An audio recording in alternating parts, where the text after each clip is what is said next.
Yeah. Ah. Are we alive? We are alive. How the heretics? So, Hey. one of my patrons asked me if we could have Chessa and talk about activism.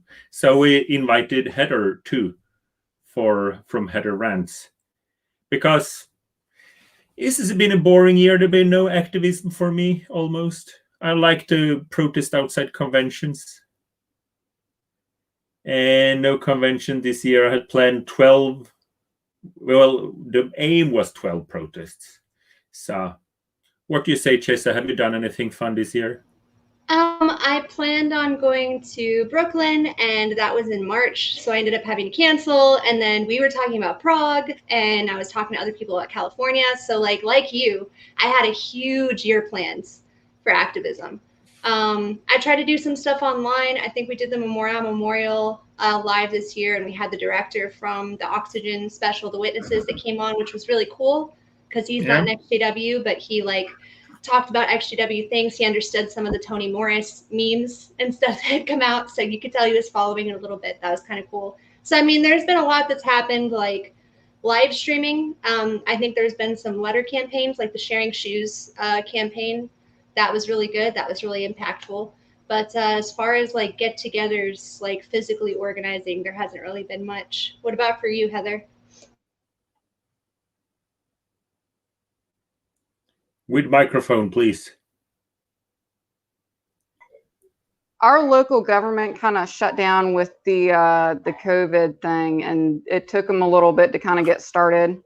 So my little world was put on hold, but I have been able to draft some letters up that I've been able to send out to our local representatives and distribute to other people to also share with their representatives about different ideas that would kind of get in the way of that information control. And I'm working on one now based on our conversation last week for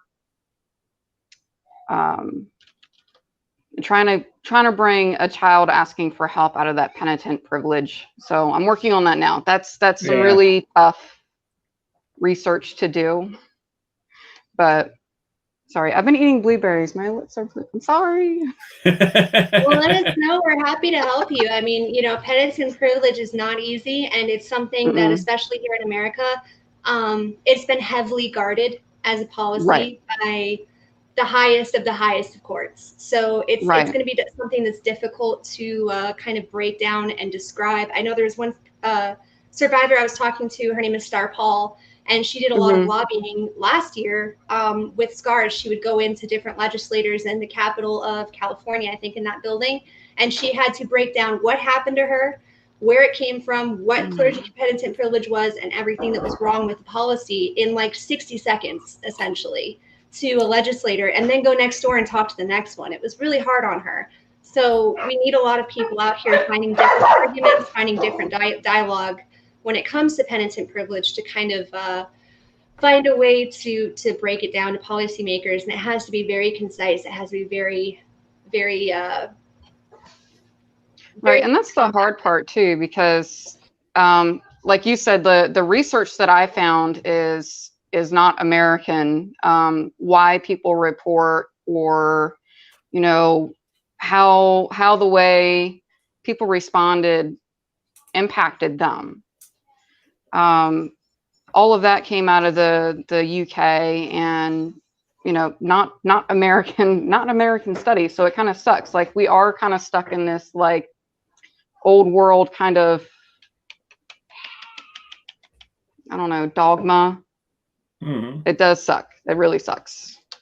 So your activism, Heather, is basically writing letters to legislators.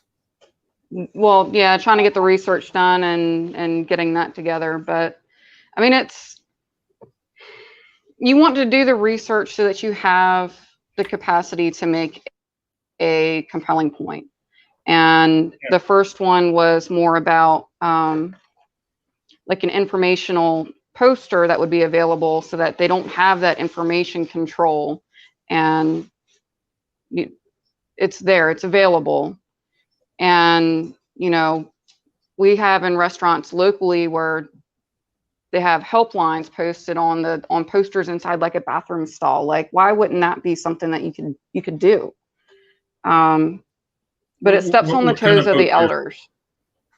Like informational posters regarding mental health aids, like a financial aid or suicide hotlines, gambling hotlines, food shelters. It doesn't directly impact the Jehovah's Witnesses, but it does kind of break down that level of information control that they have. Because by posting these and being required to post it, it's almost like saying that they endorse these resources. So it's harder for them without sounding completely crazy and saying from the stage, yeah, we've got this poster, don't pay attention to it. Okay, now I get it. That Jehovah's Witnesses should have promote suicide hotline and stuff like that. And my thing is that, you know, the nonprofits, where anywhere where a nonprofit operates that people congregate, should have these kind of things available, because they are entrusted with things that are out of their wheelhouse. Yeah. A pastor might have a really, really bad sense of like financial, you know, aspects of life. And, you know, people will approach them with that. They'll approach them with marital problems. They'll approach them with abuse. You know, I've had, you know, good friends that are pastors, and they would have loved to have this resource. And, you know, for people like that, it works great in the fact that they have something like, I don't know exactly what to tell you to help, but here's this place that we can go to look at. But it also makes places where you do have that information control. It has the appearance of endorsing these so that they can make an informed decision. So, yeah, so okay, that was a new idea. It's a very small way. It's a small way, but it makes a big impact that they have to,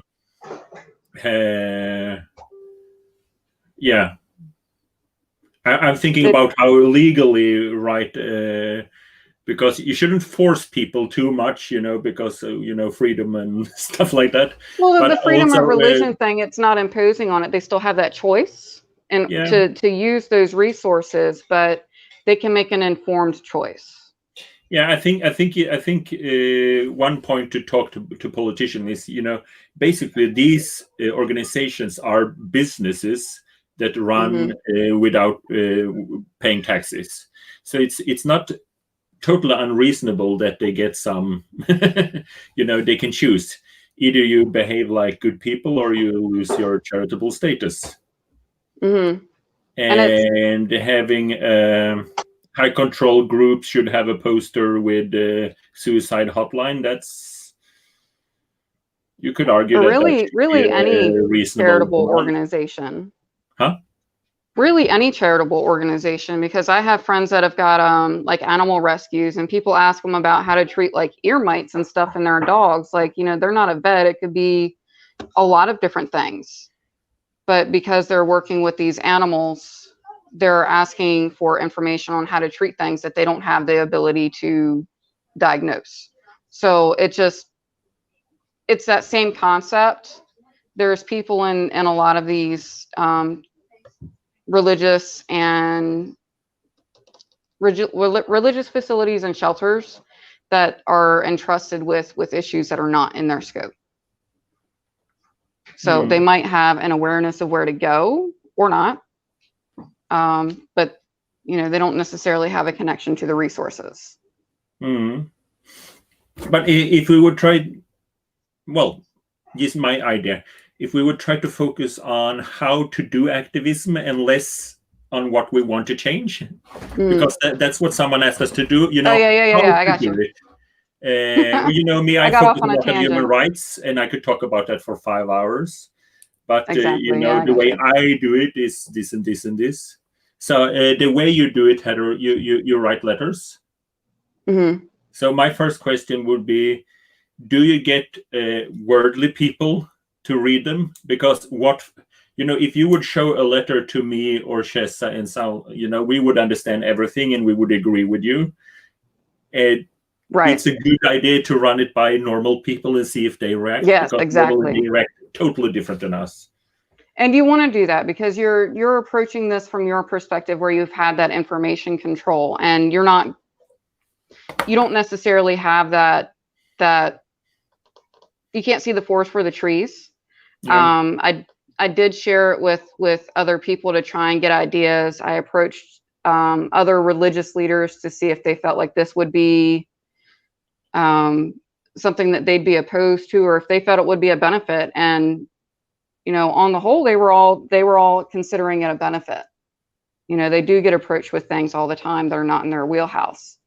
And I shared the letter with them as well. I don't know if they sent their own copies when I did, but I haven't heard anything on it yet. But it's kind of hard to find the information at the moment on what they're working on because of the virus. So that follow-up call. I forgot, Heather, where are you located again? Are you on the East Coast, East West Coast? Coast?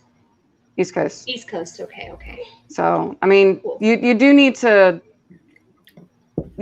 share it with other people, because we do have, being from a high control group, a very narrow perspective.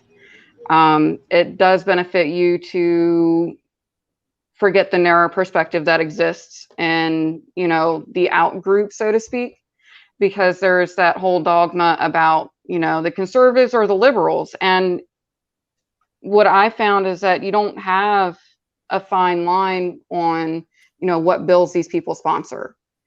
They can be very humanitarian and fall on the conservative end, or very business driven and fall on the very liberal end. You have to actually do the research and figure out who's the best person to write to, and find out if they actually represent you. Because if they don't represent you, they might not even consider your letter because you're not one of their constituents. So yeah, it's easy to find out who represents you. It's just, it takes a little bit of work. Yeah. So do you get an answers, or do you give up, send one letter and give up? Or I haven't gotten any direct answers, but I have seen things. The directly approaching these topics has been a more recent thing, but in working with our local representatives that are present in the area, you discuss a concern, and they have brought it to their peers in the political world, and managed to improve some things that needed improving. So it's, these letters haven't gotten out to everywhere that they need to be. I've got like a full-time job and a micro farm and a lot going on, so it's busy. So they've been sent out to a few places. I've gotten positive feedback where I've gotten feedback, but I haven't seen anything actually happen yet. So, I mean, it's a process. I feel like it's a pain in the butt, really. There's a lot of positive feedback, but I haven't really gotten anything that says, yeah, we can work on this. So, yeah, I've done the research on how to do it, and it's a waiting game. It's a hurry up and wait. Same with the courts are about raising animals. Yeah, What's true. that? The courts are about to reopen. So once the courts start reopening, we're going to have more cases. We're going to have more stuff. ICSA just happened. I know a lot of people were kind of iffy with the results of that. We still have the Australian Royal Commission. We're getting more things that we can use sources for proof. And so there might be a Australian Royal Commission in Germany now. I haven't fact checked it, but I saw some about it. Germany would be a great place to have that discussion, because Germans happen to be, a little bit more educated and a little bit more on the human rights side of things. So hopefully, they'll learn a lesson. yeah. I mean, yeah. If you look at the history of America, it's going to take us a couple bumps on the head, so to speak, with this stuff for us to actually get any traction going. But we're getting there. I really think we're getting there. The problem is Watchtower is based in the United States. They have, I think their financial headquarters is in Pennsylvania, and then they have their other base in Tuxedo, New York, something like that. They have two specific corporate bases, so you have to address each one to litigate them. And And then they have all the subsidiaries where they have the congregations as their own legal entities. It's really, the logistics of this legally is insane. And they made it that way for a reason. Selling all their properties maybe will make it easier, and they'll consolidate everything, and it'll take them more to one legal place where you can access them directly. But as we know, clergy penitent privilege is bigger than that too. They're bigger than Watchtower. So it's going to take traction. It's going to take multiple cases of governments and countries getting behind this movement, and then hopefully we'll be able to bring it here to America and really have a strong support system to get this moving forward here. But there are things we can do in the meantime, and that's a lot of what we're here to talk about today. Yeah, I just tell you one. Okay, so this might obviously differ from country to country, but one way of changing legislation is to do it what's called ad absurdum. You make it absurd. Like, I give you one example. In Sweden, being homosexual was qualified as a disease. So if you were homosexual, you were a disease. You know, it's not a big problem. Like a mental illness. People thought it was a big problem. But what they did, those activists, is that they started calling in sick and say, I can't come to work today, I'm homosexual. And this changed the legislation. Oh, goodness. You just point out in a way that this legislation is absurd. So they started calling in sick and demand sick leave. And, well, technically they could, So then the politicians just changed the legislation like this. It's no longer a disease, which is... obviously, it's important for some people, you know. I don't think it wasn't like they were hunted down by the police. It was legal, you know, but they wanted, as a principle, to remove that, and they did it that way. And like I was talking to some activists now in Austria, and they had really strong law that says you're not allowed to do, what do you call it when you make fun of God? What's it called? Blasphemy. Many countries have laws against blasphemy, and this is a good thing for Watchtower because it might be a crime to make fun of them. You know, well, that's blasphemy. Yeah. You're not allowed to make fun of God, and that's good because they have one like Catholic Church, and then with human rights they have to say, well, also the Protestants and basically everyone that wants to be a religion falls under the same umbrella, and then you're not allowed to criticize or make fun of religion. So I'm just thinking you can do the same as the gay activists did in Sweden.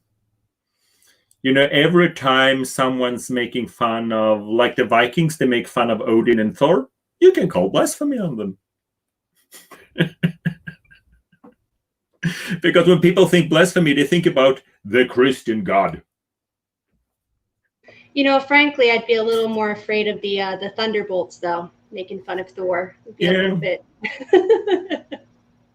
But you get the point. If they have a law against blasphemy, I would call, every time they make fun of Santa Claus, you call the police on them. Muslims, for instance, or Islam, you can't have a picture of Muhammad at all. You can't draw Muhammad. You can't show his face. You can't make a comic on Muhammad. So even people in the United States who did like comics of things happening in the Middle East, and they included Muhammad in them, some of them got death threats. I think some of them even got attacked for doing so. So based on the region you live in, got to be careful because you could really, upset the apple cart, so to say. But it is effective. It's definitely effective. And I definitely think that there is room for imagination here. And I know a lot of us that have left high control organizations happen to be artistically inclined, or we think outside the box. So using that and applying it to activism, if there's something you like to do, like drawing or singing or even acting, don't be afraid to put on a full stage play and do a solo act where you're, birthing yourself out of something crazy, talking about leaving a high control organization. You never know what's going to have an impact, and you never know what's going to start a conversation. And really, it's important, so important to talk to legislators and to get an impact that way, but it's also important to make a public conversation and have people have a public dialogue on this and really get traction in newspapers, the media. So whatever you can do that direction too and inspire a change. We've seen a lot of stuff happening with protests here in America and around the world where people have taken something that was considered a human right and they have done murals and gotten thousands of people together and really made an impact and made a change. So the more that we start talking about child abuse and human rights abuse in the next several years, I think that we're going to see the same thing with that here. And around the world, there's just going to be more public dialogue on it. We just have to find a way to make it palatable so that people can digest it and so that they can think about it and actually understand it without feeling so offended or personally attacked by it. Politicians normally like stuff they can measure. So if you can make like child abuse, you can talk about how much will this cost society, how much can we save to solve the problem. They always like stuff they can measure. One of the things I've been nagging about is that there should be a screening when you start school for emotional trauma. All kids. You know, imagine how much we would save as a nation, you know. if you check kids, because they go in and check how many fingers you have, how many ears you have. If you're a guy, they actually reach down your pants and check that you have both balls descended, you know. It's kind of embarrassing.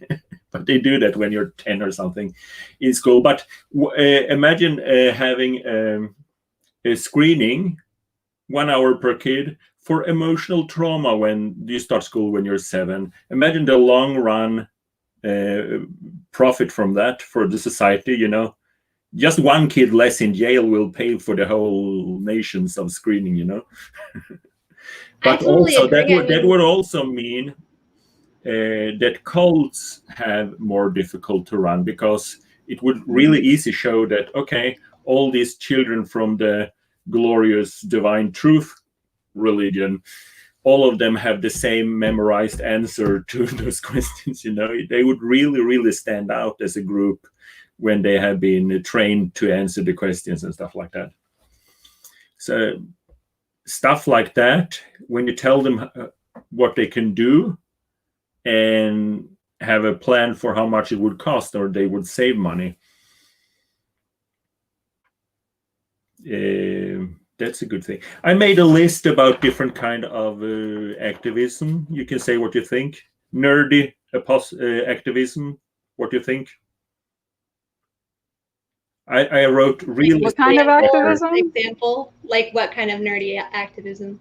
Yeah, like there's someone in Australia now. They're really hardworking in Australia. Kudos. They make a real estate tracker, so they kind of keep track of all watchtower moving around real estate. And that's a really good resource, because then you can give it to lawyers, they're tracking the money, or yeah. And I think it has been brought into question at some point. I don't remember where, like the amount of property that they hold and how much has been moved in the wake of a lot of these investigations and things. What they've moved in 2020 around Europe is apparently pretty intense. And you know, if they don't have the charity status, they're going to have to pay the taxes on that. So of course it's not profitable for them to just hold on to this for a while, you know what I mean? So and there are laws against like hiding property and moving property to try and evade a financial responsibility, because you know you're about to get, you know, hit hard. Yeah, but that's a way, good way of activism, because it can help it helps the journalists. If the journalists want to make a point that this is $1 billion organization, they need the facts. So, and also I wrote checking Phoenix activities. Phoenix activities when you just close down one branch and open a new one. and say, oh, we didn't have anything to do with the Jehovah Witnesses. We are the Association of New Light. And just move the money and claim that we have nothing to do with them. I think Kim and Mikey have had some of that as long as the real estate stuff on their channel. I believe it's them, but they go into a lot of that and following the money and seeing how many of those organizations are actually popping up surrounding Watchtower that aren't directly linked to Jehovah's Witnesses, but are there to like funnel money into and support them, and the weird lawyers that they use that also were lawyers for like death cults and stuff. Like it's really weird when you start seeing like the circle of association around Watchtower and following where they're spending their money and putting their expenditures into. It's really weird. It gets really weird, but it's definitely important to follow, and especially for journalists, like you said, they have this whole mountain of cases to go through.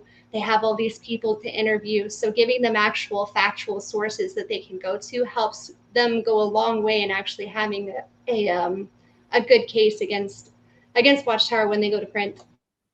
Right. And when you are a charity organization in the United States, your reporting requirements are pretty slack. So it's hard to find that information.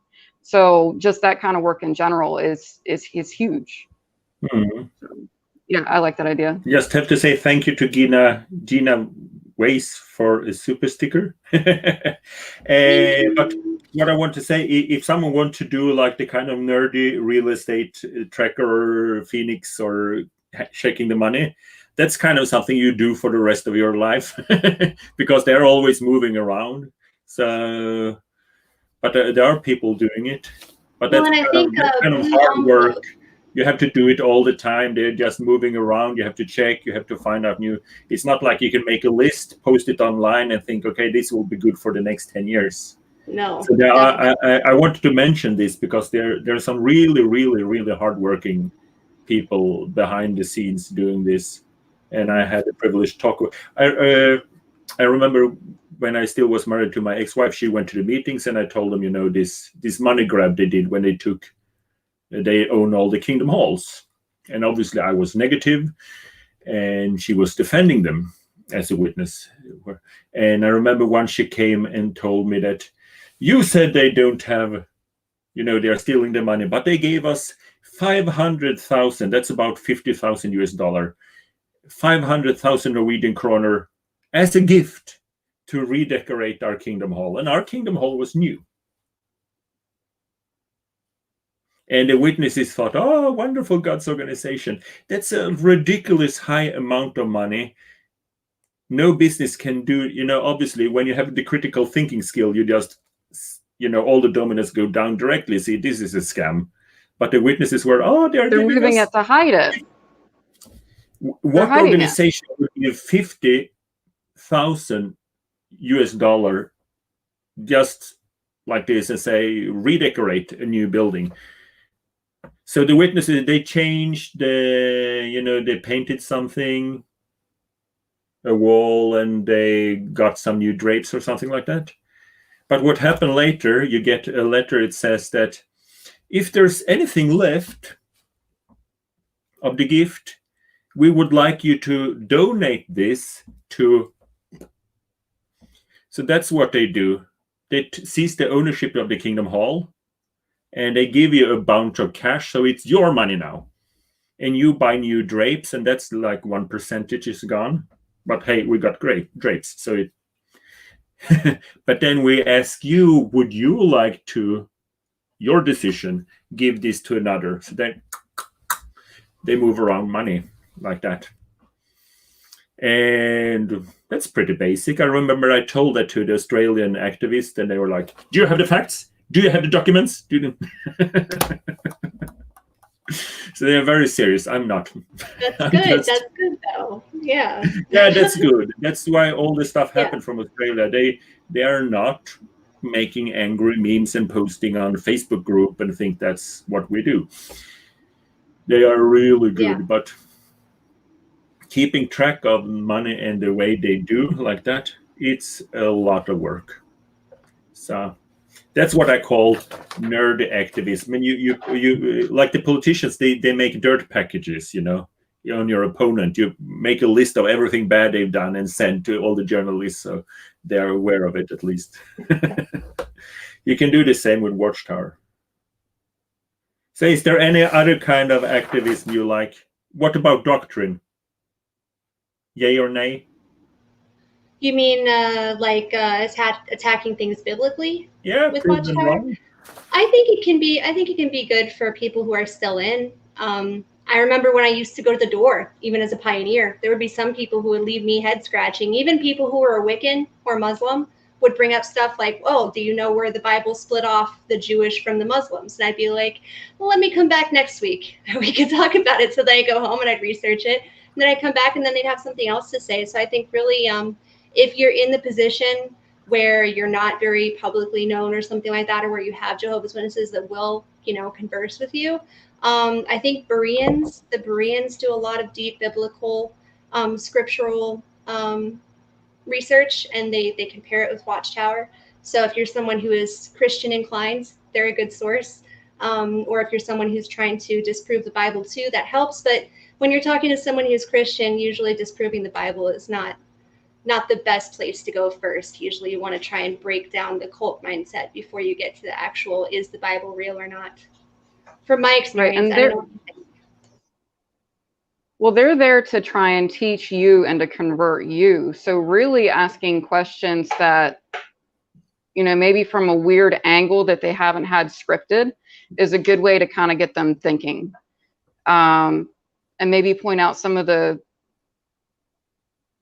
oddities, maybe that's not the word, how weird their doctrine is, so that they might be open to looking at other things as well. Yeah, you're laughing. It's just, how weird it is. It's incredible. How could we believe in that crazy stuff? Exactly. I was so proud, I could explain everything. It really feels good when you're a cult. You can and I even told people from door to door, ask me anything in the universe, I can explain it. Yep, I used to say But it the all same came down to, why did Second World War happen? Someone ate fruit. Well, I was watching Indiana Jones, the one where they had the Ark. And I don't know if everybody's seen that, but there's the Indiana Jones where they open the Ark and everybody's face melts off. And Indiana tells the girl, he's like, "Don't look at the Ark or your face will melt off." But I was thinking about it. And do you remember the story of Uriah? I think it was Uriah, where they were carrying it on the cart, the Israelites were, and it looked like it was going to slip. So he just put out his hand to stabilize the Ark so it wouldn't fall, because it was Jehovah's, it was the Israel dirt and, from the Holy Land. And then Jehovah just struck him dead. And he was just like, "See, y'all didn't trust me. This is what happens. We don't," it was just super weird story for the Bible during that time period. So when you really start to look at that stuff, that's the kind of stuff that causes dissonance. And dissonance is pretty much the reason why all of us woke up, whether it was pleasant or whatever subject it was on. So whenever you find dissonance creating subject matter, I know any Jehovah's Witness that would watch that would be like, "See, they're apostates. They know what they're doing." But that's the kind of thing that works. It really does, and it can be really effective if you're trying to help people that you love wake up. Yeah, I can just tell you a fun fact about that Uriah. What's his name? Yeah, that it says in the Bible they put him on this wagon, and it was covered with fur. And then, so if you put a golden box on all this fur and shake it, it could actually get static electricity. And then if you're a sweaty Jewish guy with sweaty feet standing, basically, and a sweaty hand touching that, you can get a good punch and actually die if you have some weakness or something. I read theories about that.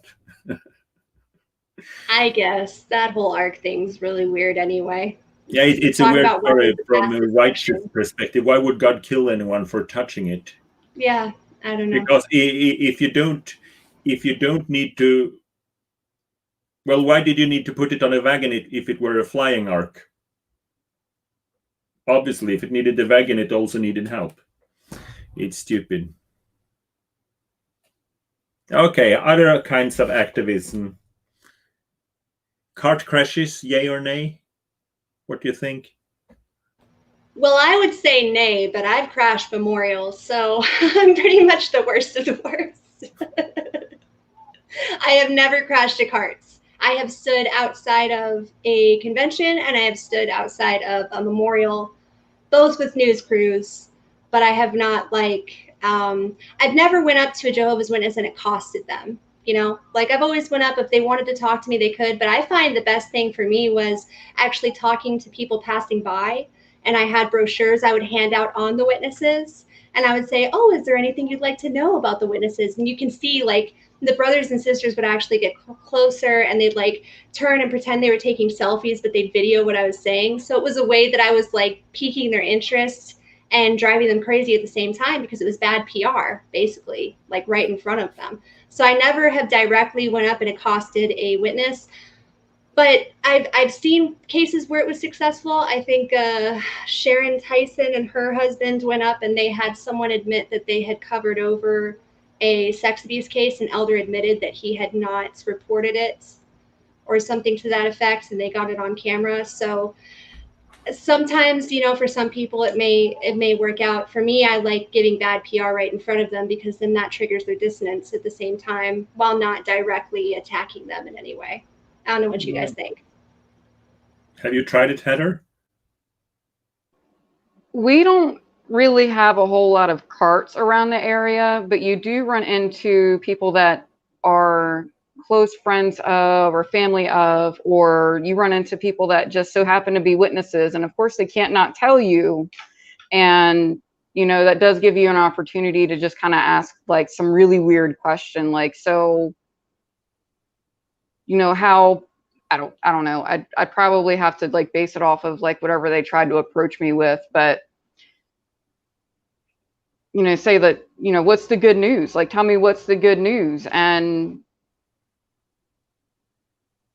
you know, God's kingdom is coming. Are you talking about the paradise thing? And there's only 144,000. Like, how do you know if you're one of those? Well, the Holy Spirit tells you, but they are inspired. Like there's so many of them around here, but we don't necessarily have a lot of carts that you can play it off as if you know a little bit about them and what their beliefs are, or what the joke is about them. Like the 144,000 is a big joke. How do you know if you're one of the 144,000? Like God talks to you, like, but these are the people that are leading you.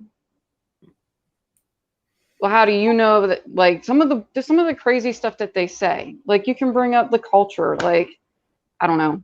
I get kind of wound up. I don't do so great with it, but I don't feel like being aggressive with these people really works. I think just asking them a lot of questions and letting them try and teach you does more than anything. But the moment you try and get too direct, they shut down, is what I've found. That can be dissonance. Yeah, you can definitely create dissonance. And like if you're trying to do the Berean style where you go in there with scripture and you combat what they say, that can be really effective with waking them up. But a lot of us that leave are still reactive. So maybe someone said something and you were trying to be nice, and then all of a sudden you're like, you know, Dragon Ball Z, you just explode on fire and like rage out. You want to try not to do that. And from my experience, police got called on me every single time I've ever done a protest. And we were very peaceful. They've always called the police. So if I have not entered a building, you know, then the police are on my side. If I haven't done anything that's too directly aggressive towards them, it's my right to be there.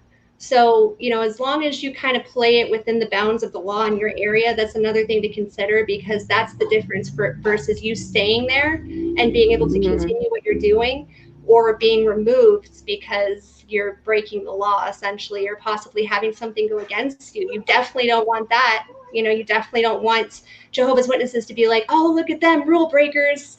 I know it seems petty, but in the long run, you're going to be more effective if you try to like mentally. Right, like staying kind. Yes, yeah. Staying kind is a huge deal. Like I like Goat-like's approach. And, you know, trying to come at it from a place of love. Like, you know, before I've been in like counseling for like 2 years, but before I spent like 2 years in counseling, it was really, really hard for me not to just go right for bringing up, you you know, just the big things, the drama, the big errors and the cruelty. Like it took a long time to get to the point where you could just ask questions and, you know, point out things to other people and not come off as sounding like you're crazy. Yeah, I just have to tell, it was a brother who we were protesting in London the first time, and he was funny. But he said, "This is the." He said, "This is the first time I'm able to talk to Jehovah's Witnesses without screaming cunt to them." It really is hard. I'm not even lying. Like, I don't know if you guys saw in the witnesses when that guy came up and he was like, "This is not the time or the place," and like he got up in my personal space, like he was trying to run me off the sidewalk, and I was just like, "Hey, buddy, like, you know, there's no right place to talk about child abuse." And we managed to keep it civil, but it's definitely hard, especially when they're super pretentious and they just, you know, say the most egregious shit. It really gets at you. It's hard not to go at them. We just have to say thank you to Pam Peterson. Yes, thank you. I read it in Swedish, Pettersson. So do you have any questions, Pam? And Chessa will answer if you write it. Promise you. No, it's I just what Chessa said about you know, taking a third person, that's really messes with the witnesses, because they're like, "Do you want a Bible study? Oh no, you're an apostate. Well, pretend you don't exist." But if you go there with a friend and say, "Oh, you're Jehovah's Witnesses, blah blah blah," and they smile and say, "I used to be a Jehovah's Witness. Can I tell you?" And there's 3 people there, because then they have to smile to him and pretend we don't shun people while they pretend that I don't exist. And I did that last week. I think I was an asshole because I was out buying lumber. And I parked next to some Jehovah's Witnesses also buying lumber. So I spoke to them like normal. "Oh, you're building something," you know, blah, blah, blah, small talk. And they were working, filling up their car, pretending I didn't exist. And then the person working there came. And I said, you notice how weird they were? They're Jehovah's Witnesses. I used to be Jehovah's Witness, and they're not allowed to talk to me. And then when I came into the store, it was another Jehovah's Witnesses. And then I was talking with a journalist. So I said hello to the witness, and they pretended I didn't exist. And then I tell the journalist, yeah, they were witnesses. It's really fun to take a third person, because they are so, what do you call, distracted. On one hand, they want to smile and recruit the poor worldly person. On the other hand, they really want to shun me. Mm-hmm. That's fun. Laughing my ass goat, like, why is everything you do hillbilly? I don't understand the question. Do you understand the question? I'm from Kentucky and I still don't understand. Yeah. Well, I don't Maybe know. hillbillies are just likable people or something. I think it depends on the hillbilly. Yeah. Yeah. It depends on the hillbilly. I do have a YouTube channel called Norwegian Hillbilly, so that's where I keep my goat stuff. So, no, it's fun. Was I an asshole when I was telling about them like that on the? I was thinking about it. I was kind of passive aggressive. I don't think so. Nah. In comparison, no. Like, Jehovah's Witnesses are the most passive aggressive, and I know, because I can be incredibly passive aggressive from being a Jehovah's Witness. Like, it could really get ridiculous. So the more forward you can be in a friendly manner, I think that's appropriate, to say the least. Yeah. Right, and calling attention to you know how people are treating you cruelty it's a way to bring a lot of attention to it anymore anyway. Like, the more people are doing it, they're not being quiet. They've got their voice. And like, just pointing out that, like, my grandfather would go and do prison ministry, but can't ask me why I don't go back. you know, that brings a lot of attention to the cause, and people ask a lot of questions, and you can educate people, because a lot of times people don't want to hear about it either. But when you do show them, like Goat said, the absurdity, you take it, I think he used the instance where they were using sick leave for, but you bring up the absurdity and people are like, well, they'll start asking you questions about it. And, you know, they ask about doctrine, they ask about practices, they ask about the culture. You know, you can, it creates the interest where you can educate people. Like you can have a cause all day long and people are like, oh, look, they're posting about that again. But you bring up the absurd things and they ask. And I don't know, I've had a lot of luck with that too. But it's fun to mess with Jehovah's Witnesses because you always know what they're gonna do. There's, you know, it's like playing chess with a mirror. It's so scripted. Yeah, it's all the same. So like even in, but we're kind of scripted like apostates too. But if you kind of go beyond that, then you can miss anything with them. You know, I just the easiest way of activism in cart crashing, that's actually fun because it's all in their mind. You don't have to do anything. You just go there when they're standing with the carts and film them. That's a good idea. And wave, and they ask what they're going to use it. No, it's for a YouTube channel. Yeah, it's a public and, you know, place. They go and they start searching Jehovah's Witnesses YouTube. well, we do have like one cart that this I happen to know the dude that runs it, but he takes it to the beach. It's really weird that he takes it to the beach where there's all these like swimming people and all, and you know, you're not going to get a Bible study from a tourist that lives 2 states away, but he takes it to the beach and watches all the people in the swimsuits on the boardwalk. I don't know what he's doing. But if you try to ask him a question and he knows who you are, he's like, we're not here to answer questions. And people think that's really weird too. But you don't even have to film for that part. You know, you ask questions. We're not here to answer questions. If you want to take this stuff, take it or not. And I mean, he'll tell you that like 15 million times. And that's all you really have to do. And people are like, yeah, that's a little weird. So it's easy to make a scene with them because they turn off so fast. And it's not natural. And it draws attention. And not good attention. Just be careful. What was the name of that one apostate from Canada? Super sweet guy, but he got a little bit overboard and he started chasing around the carts, and then the police came. Do you remember what his name was? This was like back in 2018, 2019, and he actually got put in jail and was asking for people to bail him out. I forgot who it was, but he got a little obsessed over it. He writes ExJW. I think so. Not EX. ExJW. Yeah, I mean, super nice guy, and he had a good point behind what he was doing, but he went a little aggro, and so the police came over, and it was Canadian. They were Canadian, so at first they were like, hey, sorry, you know, you can't do this, sorry. And they were trying to be really nice, and then he just kept going after the witnesses, so then they ended up putting him away, I think, for a day or two. So just be careful. He was chasing them down. Well, the good thing, yeah. The good thing about this one cart that I know of, that's run by the one guy that I know of, is that he knows me too. So if I ask questions, he's not there to answer questions. Period. And it's just a very easy way to show them how they treat people.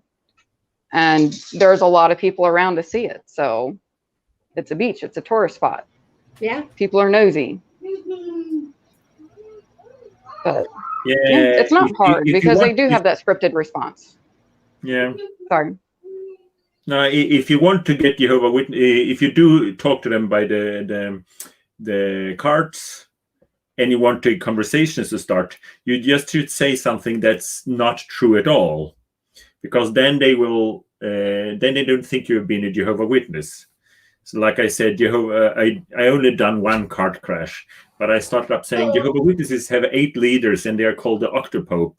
And you know, they spend all this time explaining to me it's not called the Octopope, and you say stuff that's wrong, and then they correct you, stuff that's easy. and they enjoy it, especially if it's funny. I saw that one. It was hysterical. So no, they are fun. Often on the protest outside conventions, because we are lovely people, we're nice, so they don't realize that we're apostates, because apostates are supposed to be like this. So they come out talking to us, and then some activists start talking about shunning, and the witnesses stand there explaining to us that Jehovah's Witnesses don't shun. It happens all the time. Blue collar scholar. Turn 180 degrees and walk away without saying goodbye. And they don't understand that they're lying, because there's a train that if we recruit someone, we save his life.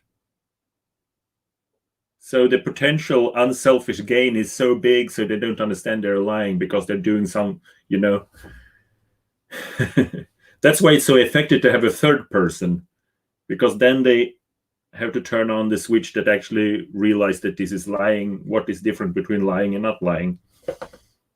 Right, and then they start worrying about how they sound to this other person as well. Yeah. Like, they might actually hear themselves speaking and be like, okay, this doesn't actually sound kind or loving, or it might just sound like ridiculous. And sometimes you just have to hear yourself back. Like, maybe offer to do like an interview with them. One thing I wanted to start trying to do when I saw them is using that same method is, oh, hold on, who are you? You're a Jehovah's Witness? Let me Google. I don't want to ask you questions about your doctrine, but I want to ask you why people say to ask these questions. Like, Google the top 10 questions to ask Jehovah's Witnesses. I don't want you to answer, but I want to tell you why. I want you to tell me why people think this is something funny to ask, or this is something important to ask. So that's the new approach when COVID finally lets up and I start seeing these people again, because I do work near the touristy areas. So, but it's just the one cart, which kind of sucks. We need more carts. I remember when I first started, I was trying to come up with all these ideas, because coming from a business background, I was trying to see where the gaps need to be filled in. I was like, okay, well, we already have several different types of activism. How effective are they? How ineffective are other types? And then what have we not thought of yet? So I think it was John Redwood I was talking to, and I was like, oh, I think that I want to make a reasoning book for fighting with Jehovah's Witnesses. First of all, there's already one out there. And then second of all, he was like, have you went to avoidjw.org? And I was like, no, what's that? So then I went on there, and pretty much all that information is already there. So, the more that you kind of learn the resources, you can print stuff out. You can do the same thing you were doing when you were pioneering or when you were at the hall, and you can just take materials and start passing them out. It's, it's just about practice. Call me up. I'll practice with you. We can do our presentations. That'll be great. Yeah. No, I said, the nerd activism, like I call it, those people that create resources, they're really good at it. It's like Bethel. But those that do that, they really have to be professional and kind of stick to it, because it needs to be updated continuously.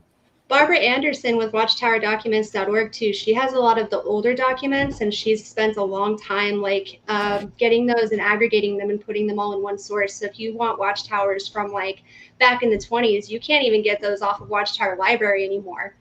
I remember the first time they started cutting off the date of when Watchtower Library would give you articles. I think they cut it off at the 50s, and now it's 65 or 70. So if you want any old school Watchtower articles, definitely check out that. It's a good resource for getting the really weird, miracle weeds and when they used to believe in phrenology and occultism.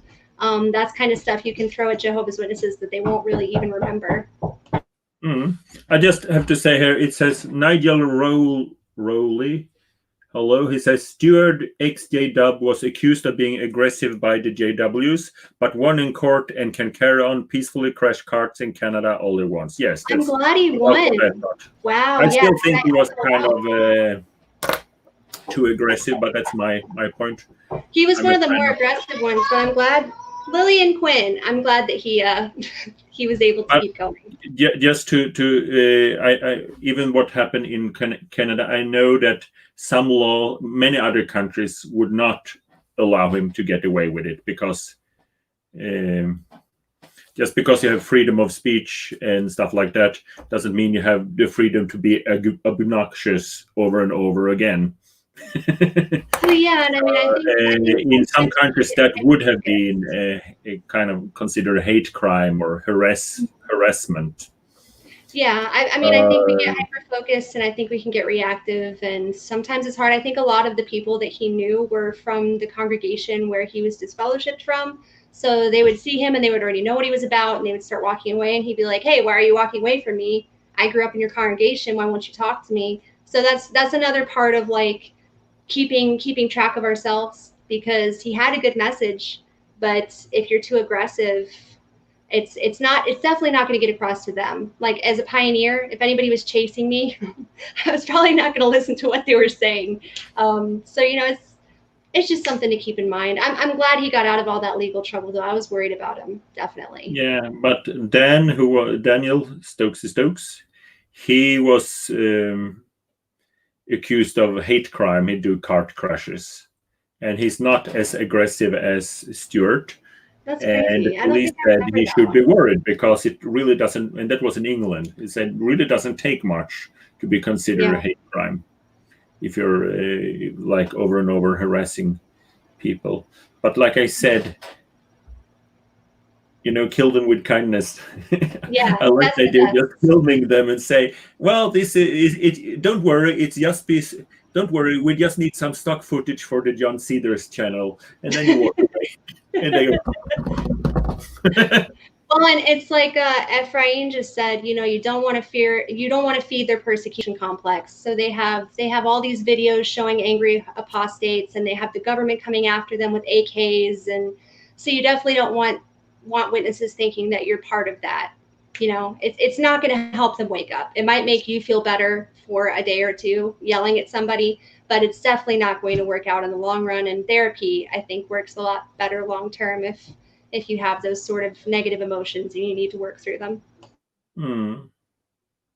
Yeah, I wrote the last part, activism here, legal stuff like human rights and calling the police on them. Does that work? Because we don't think about it, but a lot of the stuff Watchtower do is actually crimes. Like the whole shunning thing, that's extortion. That's punishable in Norway with 6 years in jail. It's blackmail. And also it goes beyond, just the fact that the elders want to control your genitals. But let's say you are working for Watchtower, you're a circuit overseer, or you work in Bethel, and there's some safety concern. As a worker, you have, that's a big thing in Scandinavia.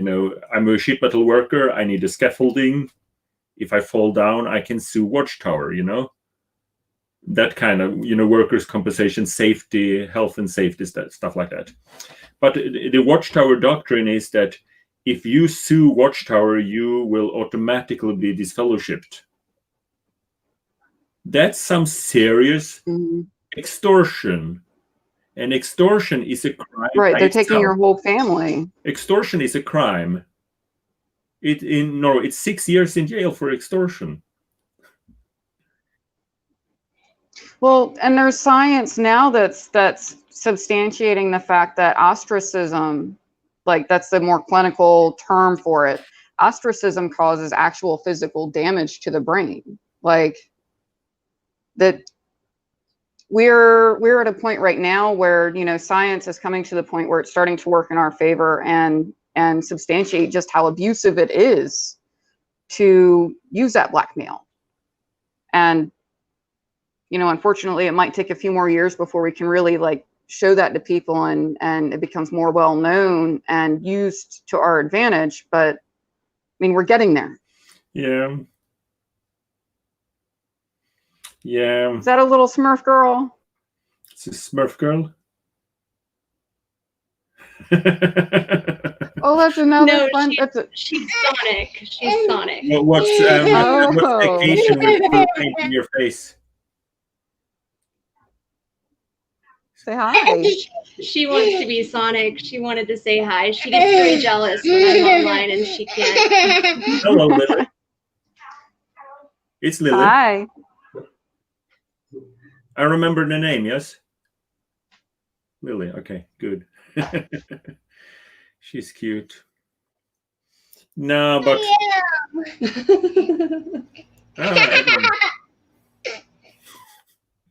Yeah. Yeah, but there's a lot of stuff that we don't think about that they actually do that is crimes like that. We just think the it's parallel judicial system. Crime. And the parallel judicial system, the human rights thing. Human rights, where you're from, and a lot of Europe has a lot more criminal weight to it than it does in our country. Yeah. Well, human rights, that's not a crime. It's like if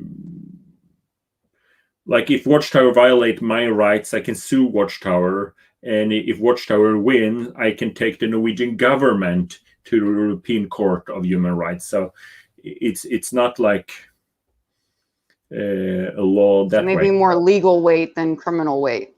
Huh? It's that the government has, the Norwegian government has vouched for that these will be respected in Norway.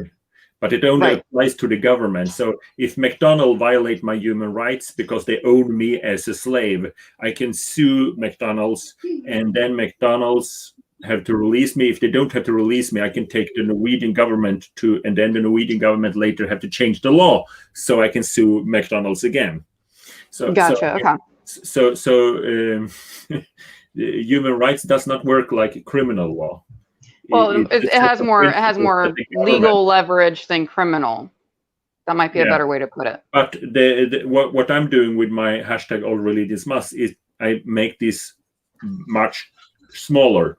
So I say I put a direct, if Watchtower violate human right, and they get money, I mean I can go straight to the government. Because if I give money to Al Qaeda, that's a crime because I'm supporting terrorism. So if the Norwegian government support an organization that violate human rights, they do it. So, I cut a lot of legal steps, Because and bringing it down to like one point at a time makes it a lot more manageable too. Yeah. Yeah, but also then Watchtower lose the money. I say, the government should not give money to organizations that violate human rights. Mm-hmm. So then I don't have take Watchtower to court because Watchtower lose money, and when they lose money, they change. Because they're a business and they don't want to lose money. Like the Mormons, they used to say, that having a plural marriage, they did the word games. They say we don't have polygamy, but we do have plural marriage. But they say, plural marriage was a commandment. We have to do it. It's sacred commandment and so on. And in the end, the United States of America said, unless you stop doing this, we will confiscate all church real estate. And then, bang, you lied. They got, you're losing money, they will change the doctrine. All religions do that. So if you can control, the charitable status, and that's something politicians understand, and it's an easy sell because it's about human rights, and you can tell them how to do it, they might listen to you. I think the main, and I think I brought this up last week, the main issue is with policies like clergy penance and privilege, it's international and it has like the Catholic diocese behind it. So they have a lot of money. So you have to find a way to they're not afraid to lose money. Catholics have more money than most countries. So when you're attaching something like that, especially in somewhere like the United States, they fight for religious freedom tooth and nail. Like they will not give it up for anything. So can it be done? Yes, but it's definitely going to take some legwork, and it's going to take ad absurdum, and it's going to take a bunch of different stuff happening, and it's going to be like a machine. There's going to be all kinds of different parts that have to go at the same time in the right synchronicity to get things going. But I do think it's getting to that point. I think internationally, having this conversation like we are, it's definitely getting the traction that it needs to get somewhere. It's a very old policy. A lot of this stuff is old institutionalized policies, and a lot of politicians in the US are very, very religious. In fact, I believe as a president, you can't be non-religious. You can't be an atheist and be a president. You have to believe in God. In America? So, yeah. Yeah, you have to believe in something. Like when Obama ran, he had to belong to a church and he had to believe some sort of spiritual thing and go every Sunday. He had to show that he was a religious person. So even though they say that there's a separation of church and state, if you don't show that you're religious, not only will you not be financially backed by religious charities, which it's not supposed to be that way, but that's how a lot of campaign money is funneled, is through religious charities that give to politicians. And on top of that, people won't respect you if you don't have a religious belief. So when you try to talk to people about taking away the backing of a religious institution if they don't follow the rules of human rights, in places like America or in the Middle East, you're going to have people say, well, religious rights trump whatever you're saying, and people have a right to believe what they believe, even if that encourages child abuse or, beating women or all of the terrible things. That's wrong, because my right stops when it meets your rights. All rights are, in balance, and that's also why mandatory reporting is a good thing, because the government should not really tell me what to do, because I'm a free man. But a child needs protection, and my right, has to step down for the child's rights. So all those rights should be level. You have to explain it to people. Otherwise, often people are stupid. I think they know one or two human rights, like freedom of speech and freedom of religion and something like that, and that's all they understand, and they can't see the whole thing. Like freedom of movement is a human right. Freedom of movement. Yeah, I mean, it's going to be hard. Freedom of religion is one of the foundations of this country, and it's going to be a difficult conversation to have, since things like clergy penance and privilege pretty much they cover the entire umbrella of religion. There's Muslims that have covered up child abuse. There's all different forms of Christianity. There's Catholics. There's this whole bubble. And I think with Epstein and the stuff that we're seeing right now, like really looking into how criminal organizations work, how sex trafficking works, that's not really even something that's been discussed in America for a long time, like how old that all is and how concrete it's been in our society. So once we start having those conversations, maybe that'll be better at leveraging that conversation. But it's going to take a lot to leverage that. And a lot of people like feel-good conversation. They like their pastor telling them on Sunday that they're doing a good thing, and they don't care if he's covered up allegations of child abuse against somebody, because they know their uncle once hurt a kid and never did it again and was reformed through the church. So it's a big problem.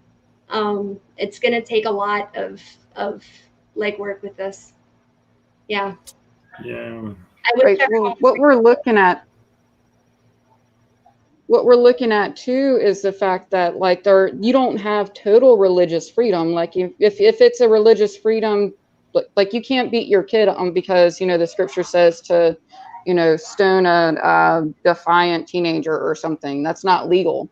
So there is a line somewhere that infringes on what's written in these ancient texts. So I think what we have now is reevaluating where that line is based on the current science and the current medical imaging and all of that. I think it's just something that it's going to be an uncomfortable conversation no matter what. But I mean, we're getting to the point where it needs to happen, and our experiences are proof of that. So, I mean, we have that perspective where we can add something valuable to that conversation, and it's got to be brought up somehow or another. It's a good thing to understand why we have really, obviously religious freedom is a good thing, but it's important to know why we had it, because it used to be religious wars. Mm-hmm.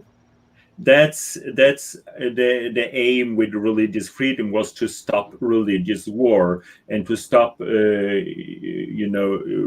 murder. You would have, like in England, that's a good example. Every second king would be Lutheran and every second king would be Catholic, and there would be a civil war between Lutherans and Catholics, and executions and heads on stakes and stuff like that due to religion.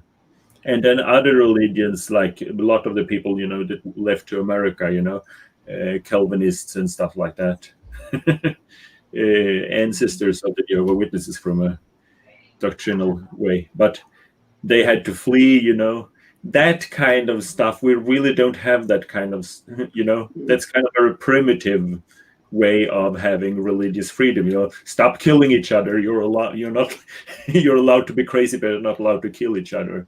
I think we have gone further than that now, I hope so. I mean, I certainly hope so.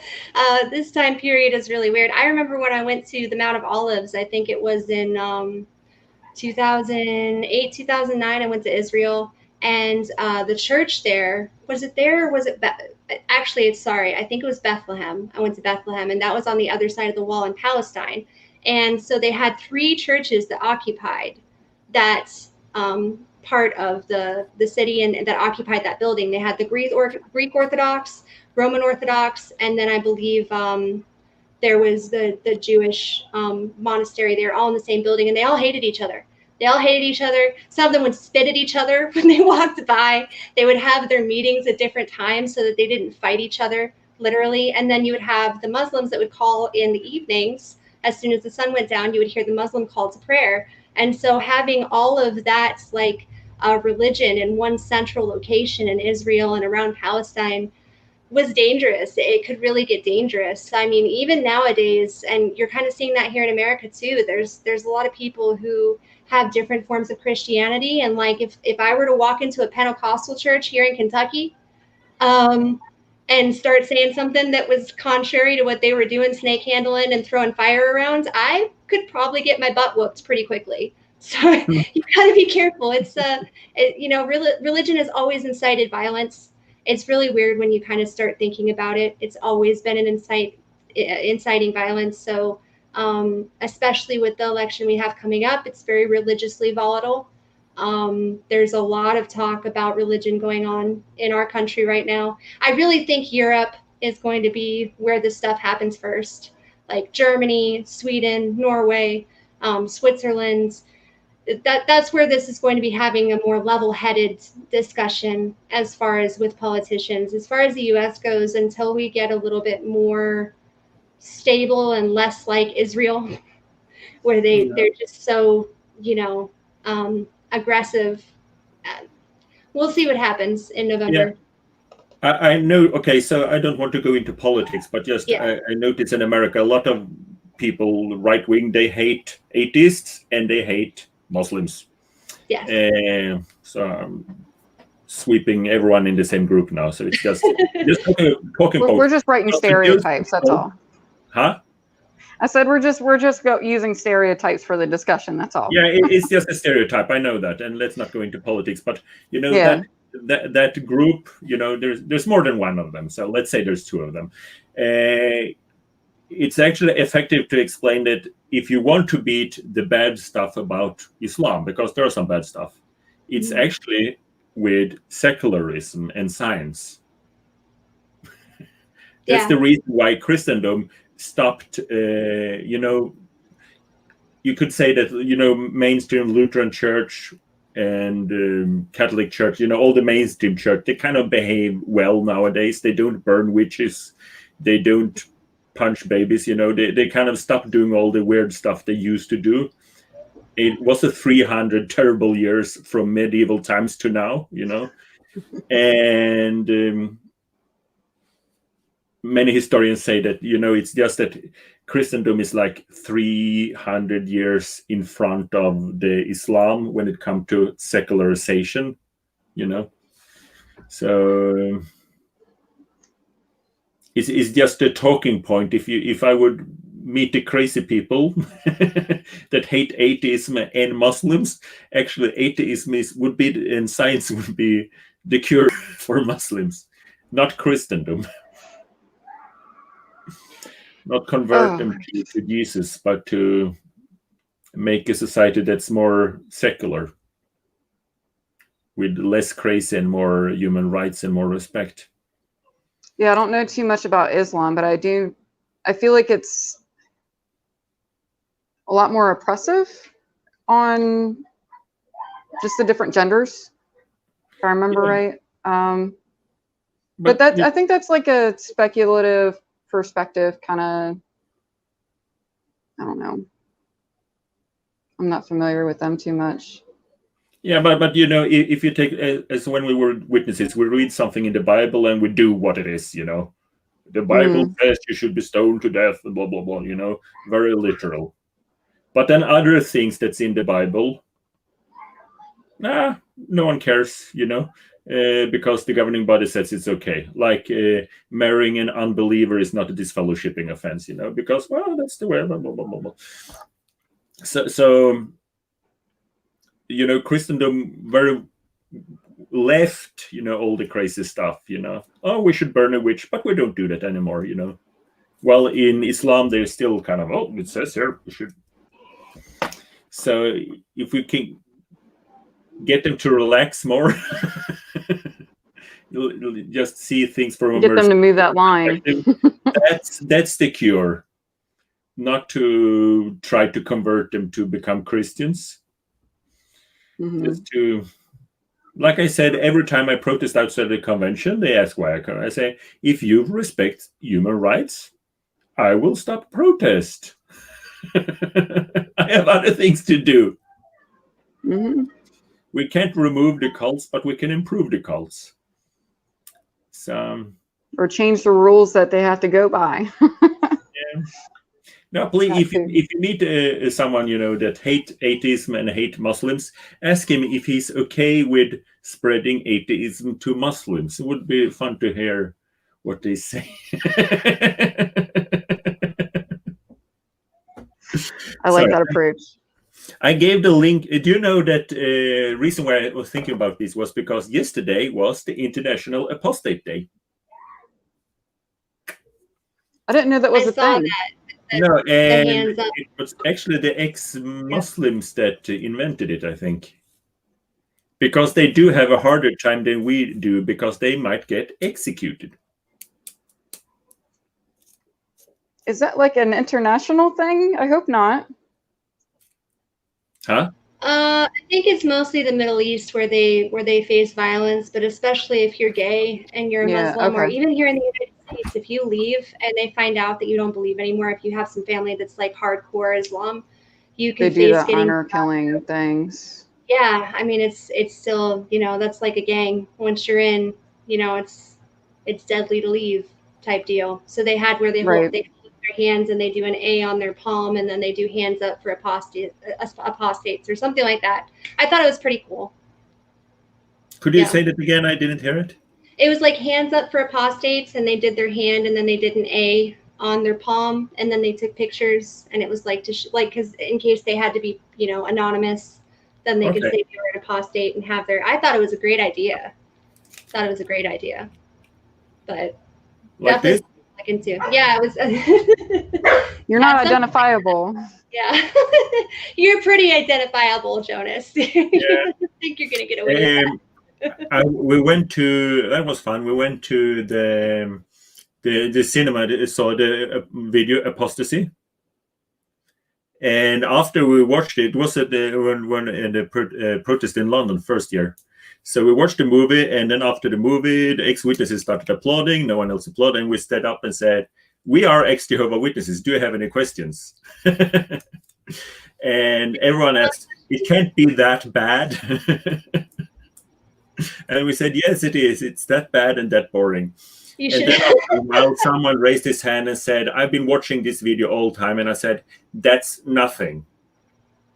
And he said, "I'm a Muslim. If I would tell my family," and he was from a very strict religious Muslim, you know, So if I tell my family I don't believe in this, if I tell them I'm an apostate, they would kill me.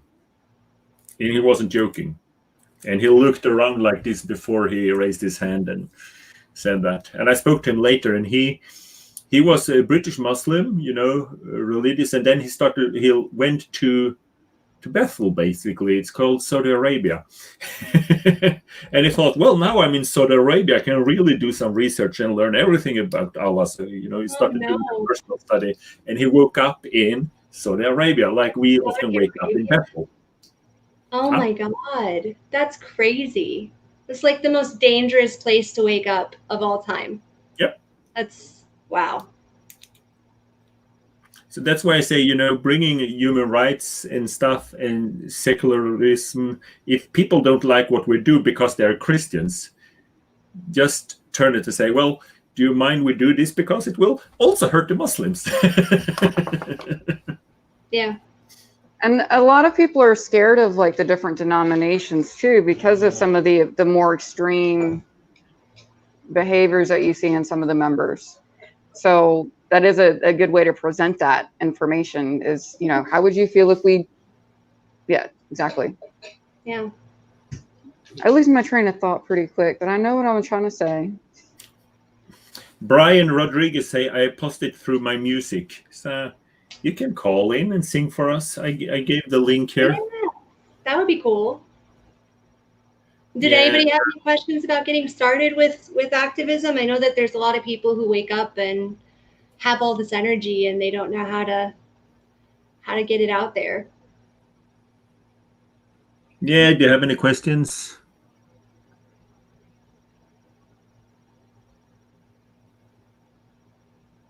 Yeah, Natasha Peter say the ex-Muslim I talk about. No, I know a lot of Muslim people, so he never been on my channel the one I spoke about. No, and obviously I had nothing about Muslims. It's just it's more crude religion right now, and with more secularism, they would improve and become just like crazy Christians.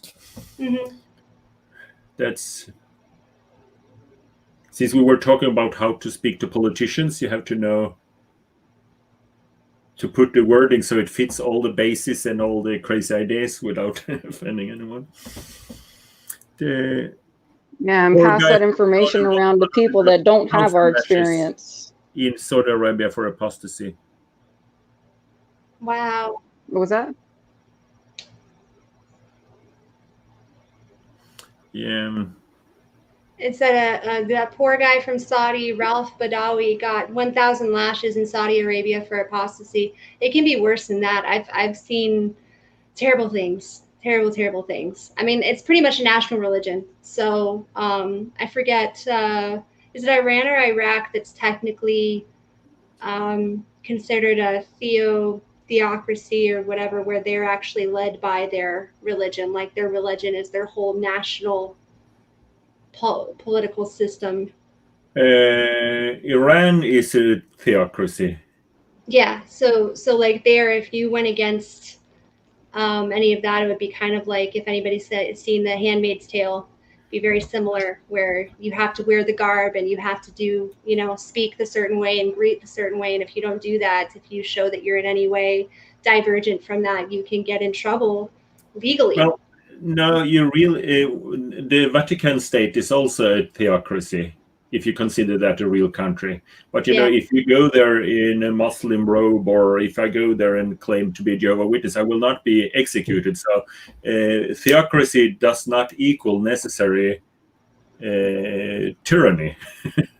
I still want to go to Vatican. It just means that the priests are in charge. We should do a Vatican protest. I know it's not JW related, but I think it would be interesting. I would totally do it. I know Mark Roxy, who is the Pennsylvania state representative, he got abused. He was a Catholic boy. He got abused by his priest. Grew up, became a PA state representative, super awesome guy. He went to the Vatican, and he took like a bunch of people with him, and they actually protested. And he tried to speak with the Pope. The Pope obviously wouldn't speak with them, but I think he got to speak with the Cardinal. That's something. I thought that was interesting. But the Catholics, didn't they do a lot of progress, changing routines and stuff like that? They did more than Jehovah's Witnesses have done. They actually acknowledged it. But as far as playing musical chairs with pedophiles, I'm pretty sure in 2019, I think they got busted again. Because in 2018, they came out with that whole 800-page thing in the diocese in Pennsylvania. And then the Catholic Church, the Vatican, actually responded to that. And they said, you know, we're so sorry. We're going to put in place different policies, change this stuff around. And then I believe in 2019, they got caught sending a priest that had abused kids to Ireland when he was in somewhere else. So they're still continuing it. Like they're acknowledging that it happens and Yeah, that's a good thing. They're not changing what they're doing. They've been doing it for thousands of years. So it's still going to be an ongoing thing. I do believe, you know, the Pope Karol Wojtyła was his Polish name, Johannes Paul II. I think he was a very honest man. He apologized from the. He took the initiative to apologize for everything, but before that, he apologized from the Polish branch of the Catholic Church. Was the first to apologize to the Germans for the war. Wow, that's awesome. Yeah, so he was a very humble man and tried to do the right thing. And I remember, as a witness, as a kid back then, I was kind of stumbled by the Watchtower because he started apologizing for everything they'd done wrong, systematically, which include he apologized to the scientists that were executed because he said that the Earth moves around the sun, you know? So Watchtower made fun of that, you know. Oh, he apologized 200 years. And I remember reading that one. It's a good thing they apologized. We never apologized for anything. At least they acknowledged it. Yeah. And I did not like that when Watchtower. I was a believing Jehovah's Witness, but I did not like that. Mm-hmm. When they made fun of, because it's the right thing to do. Yeah. So I think there are some nice people in the world, also in religions. Maybe it's just me being exposed to too much Polish propaganda, but I like it actually.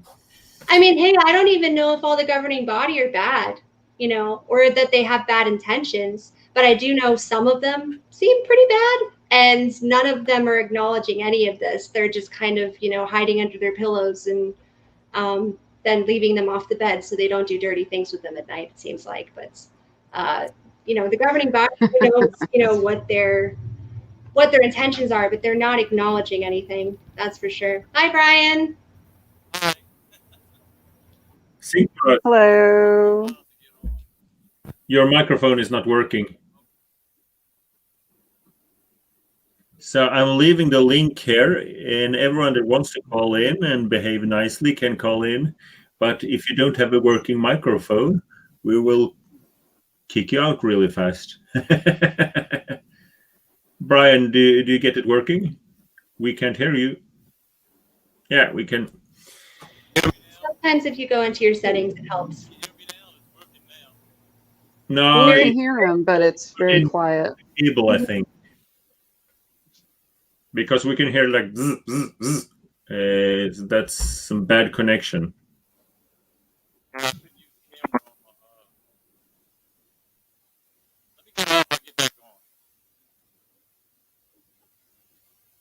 No, sorry, that's too bad.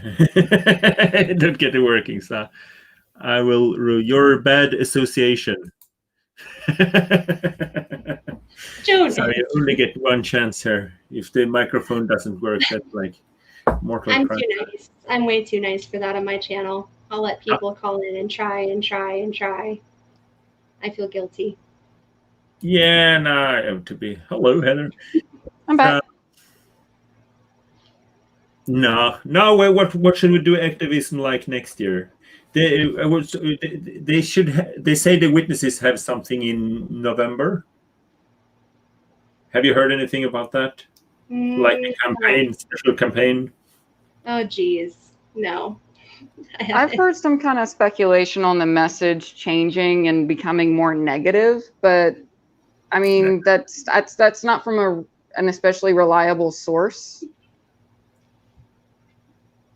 I heard something like that they weren't going to dispel, or they weren't going to reinstate anybody. But then I talked to somebody who's still in, and they said they are reinstating people still. They're of course. Yeah. So if you've heard that they're not reinstating people, from what I hear, they're still doing that. They're not saying that it's the end, so they're not bringing anybody back in. As far as I know, they're just letter writing and doing Zoom meetings and Zoom witnessing and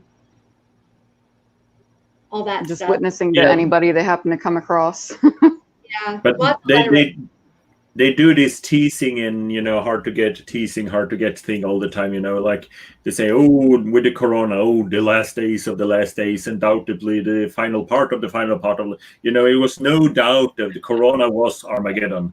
But then quite fast they start saying the opposite. Like if I'm watching the convention, and they always say stuff like, well, we don't know what happened, and the interview with a guy in a wheelchair, well, we don't know if how long the system will work. So just 3 months after they started selling Armageddon, they start selling like, oh, we don't know, we never said anything, and they go back and forth because I don't think they know it's not coming, or they just I don't know. I think my mom keeps arguing with me because she's just but I'm talking about the governing body, the organization. Oh, the governing I body. was kind of expecting them to be raptured by the Rona, to be honest. Teasing, oh, no, it's Armageddon. Well, we don't know. Well, now we know it's Armageddon. Well, we never said it because we don't know. They go back and forth.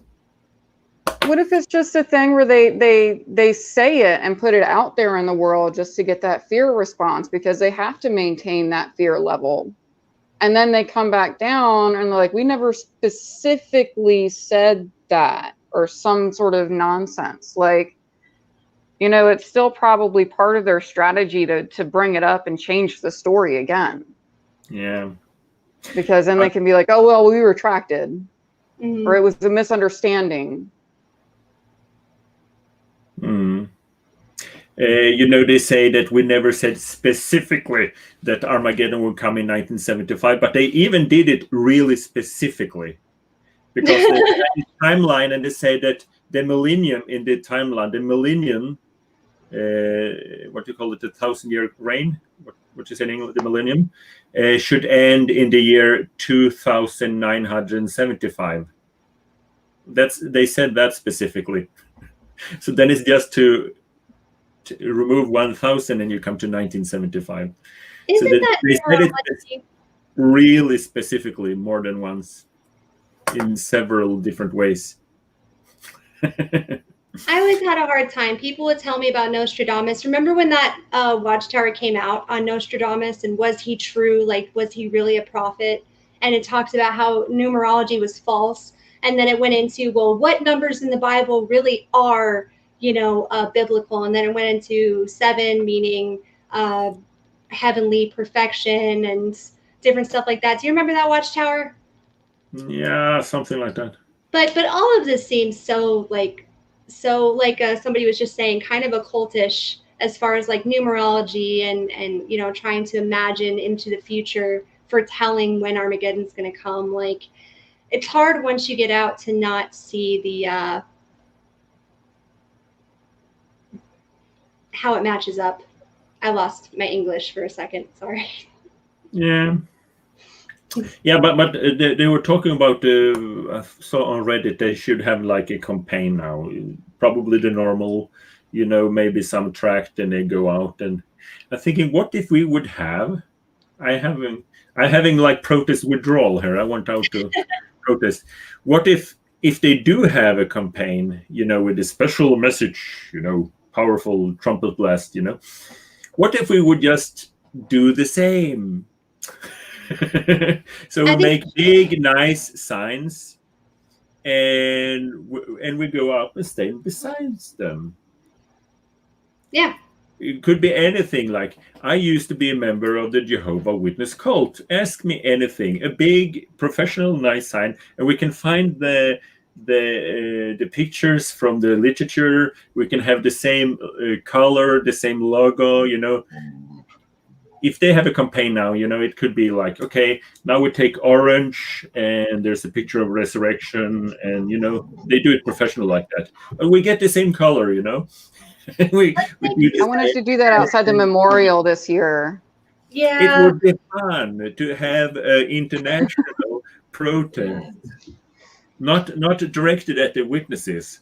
Like I said, it really gets them to think, because when you're a witness, if Chessa, if you're a witness and I talk to you, we talk about one thing, you know. Oh, you see that house? I'm gonna have that after Armageddon. And you say to me that, oh, did you see her jewelry? I'm gonna pick that off her decaying corpse, you know.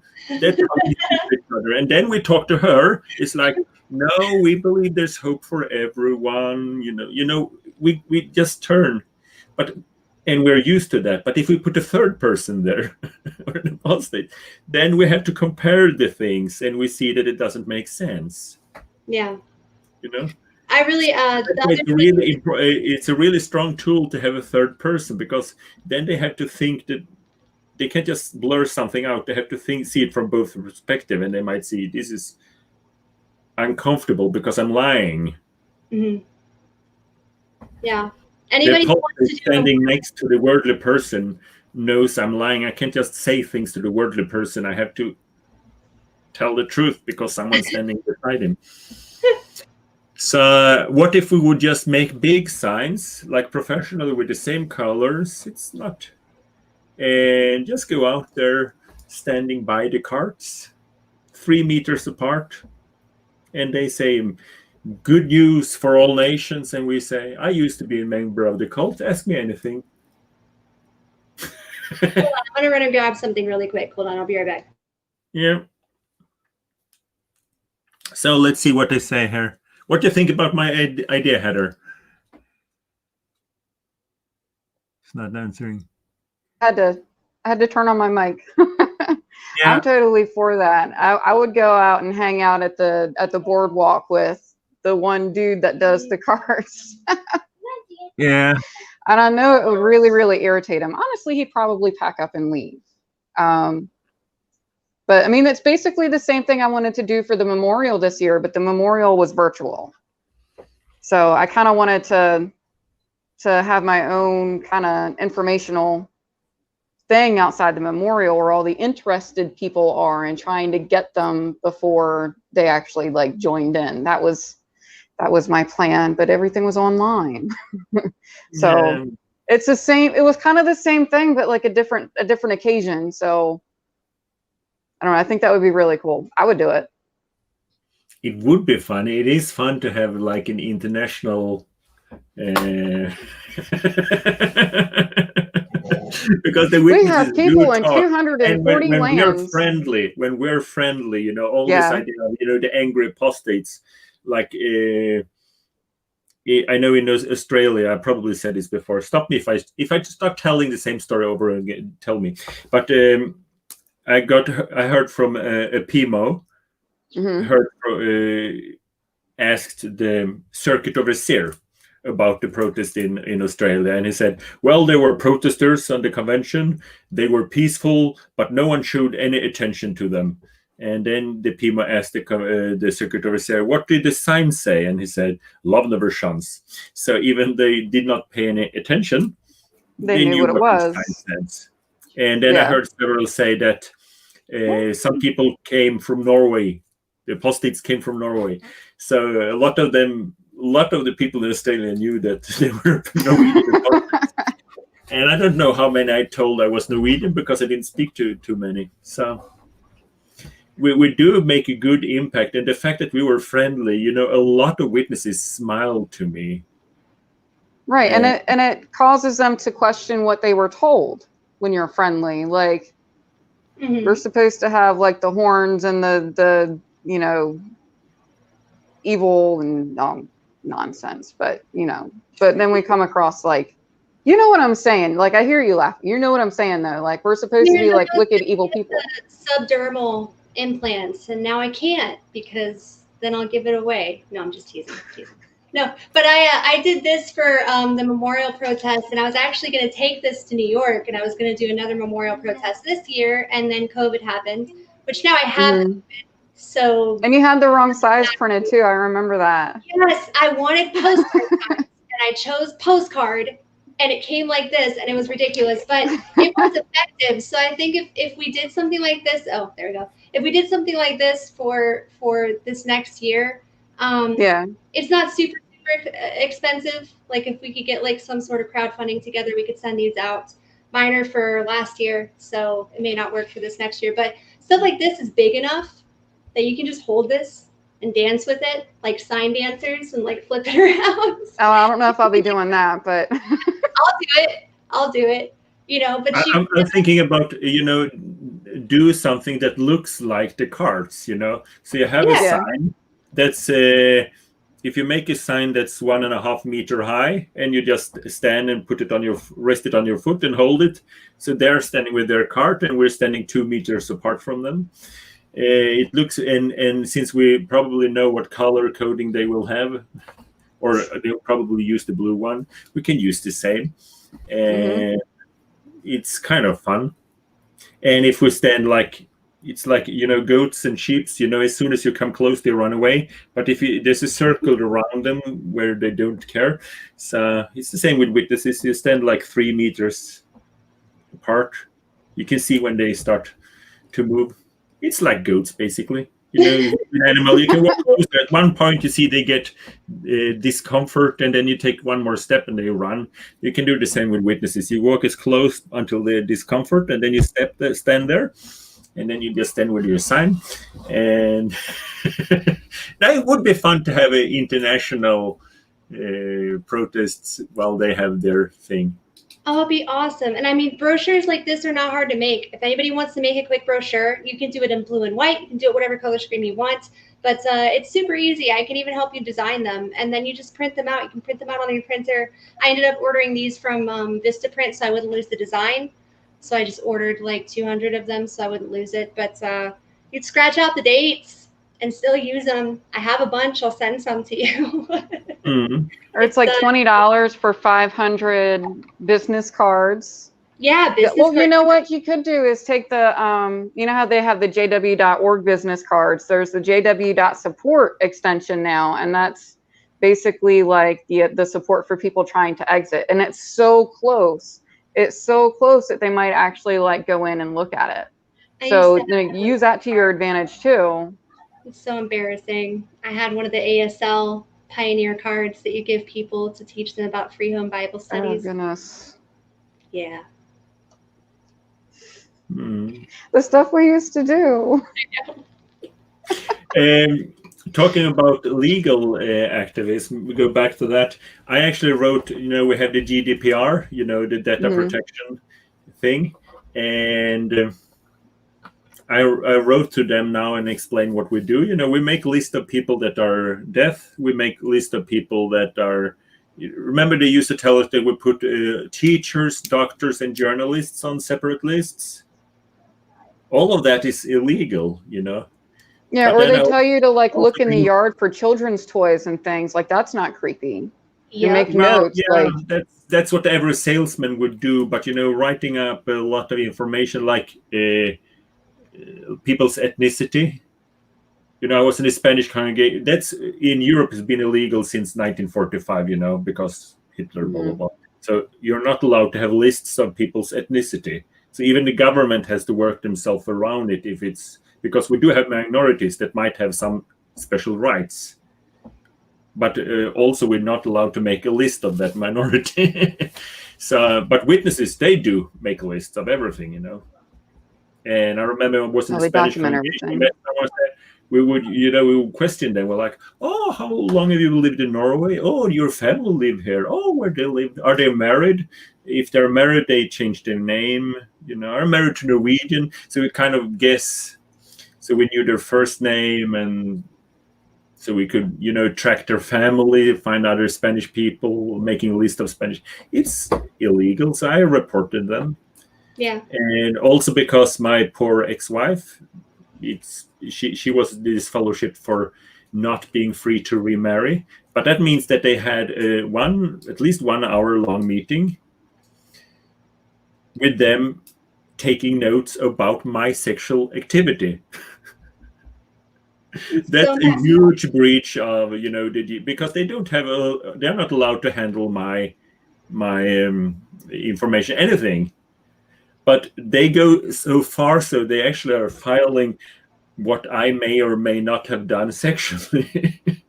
There's so much stuff they do that's illegal. Like about that, actually, they need to be. They want us just to go away and be quiet. Nope. Why should we get them a free pass? Yep. What's that? If they wanted you to speak better of them, they should have behaved better. Yeah, that's a good thing. Yeah. I can just tell you a funny story. You know, Jehovah's Witnesses now. Okay, I have a sign here. This is my generation sign, but never mind.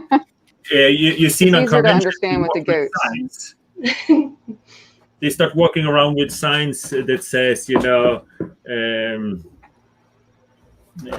often like if they're from America, they have a sign that says, "We love you more than ketchup," and then you have people from Australia that says, "We love you more than kangaroos." And they, you know, all these kind of signs or agape or stuff.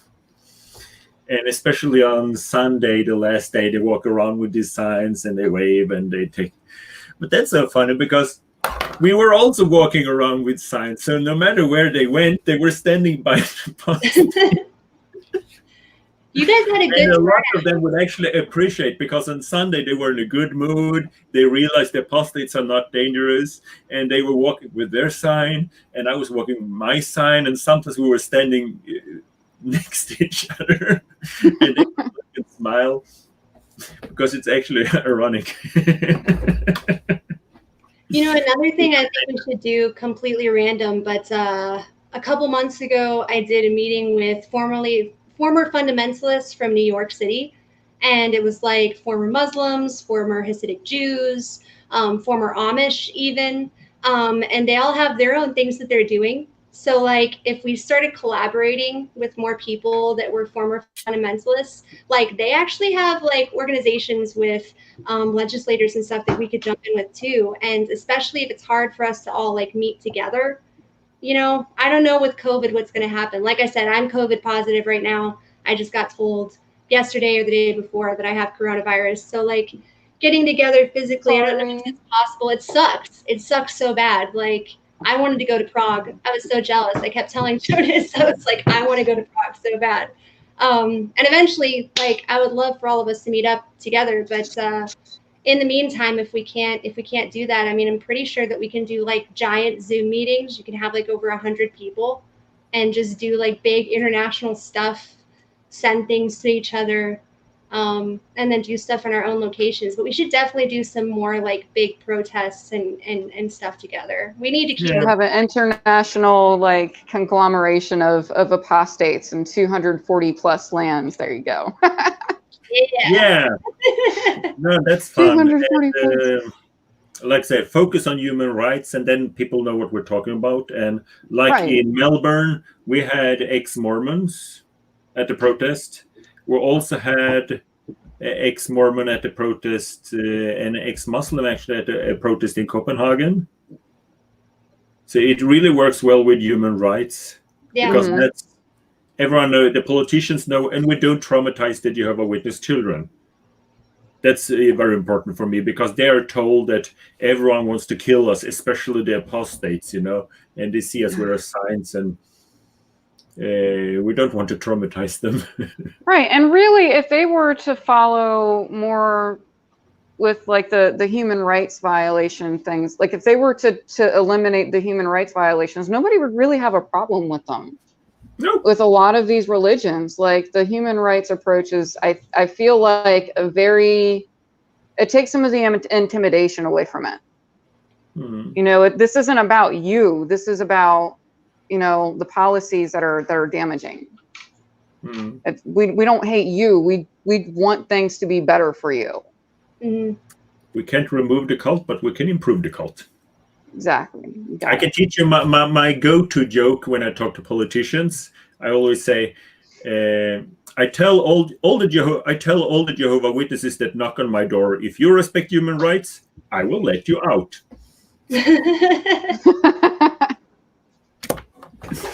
It's an easy joke. So I have to say thank you to Lars Tenfelt. So do you have anything more to say about this, or should we go to bed? It's late in Norway.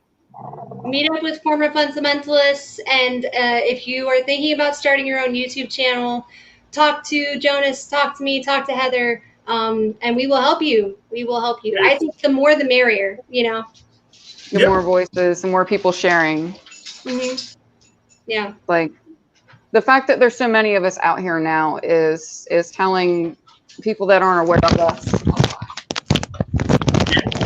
I have puppies fighting in my floor. I can't see any way that the Jehovah's Witness religion can keep going like it has been, because of they need information control. There's exactly these fellowship people used to be anonymous and far away, and now we are everywhere, and we're getting better, and we're getting professional. We are not angry. We don't care about doctrine, which is most of us, because the witnesses also don't care about it. Just, okay, this is what we believe now. And if they did, they wouldn't be going along with so much of it, especially with all the new light and stuff. They just they don't care about the doctrine either. Yeah, you're right. I think the only way they can do it now is to go like the exclusive brethren and say, well, the ingathering is now done, and we are the selected people, and we should isolate ourselves, and we should be standing by cart, but we should not talking to anyone. The Spirit will guide them if they have honest heart, and they need to be isolated. I just hope they don't go the Jonestown direction. Whenever Jonestown started feeling like they were really getting encroached upon by the government, that's when they moved to Guyana and all that crazy stuff happened. So hopefully Watchtower will keep their head and people will just leave. That's what I hope. Yeah. I mean, I feel like they're getting more isolated. Like they literally put it, I think it was in a Watchtower, or it was in a convention talk. No, it was a convention talk that they could be good people, but they're not Jehovah's Witnesses, so they're still bad association. Like the Jonestown thing is legit scary. Yeah. Because it is becoming, they are stressing the isolation. And the bunkers. Yeah. It's a little scary. Yeah, so I would not be surprised if since we had the theme for this was activism, so I would not be surprised if Watchtower is watching this, because they do watch something like that. So we can send greetings to them. If you respect human rights, we will stop protesting. We don't mind Jehovah's Witnesses. We don't mind Jehovah, Odin, Thor, Allah, Buddha, anything. And if you would like to know more information, you can we have websites.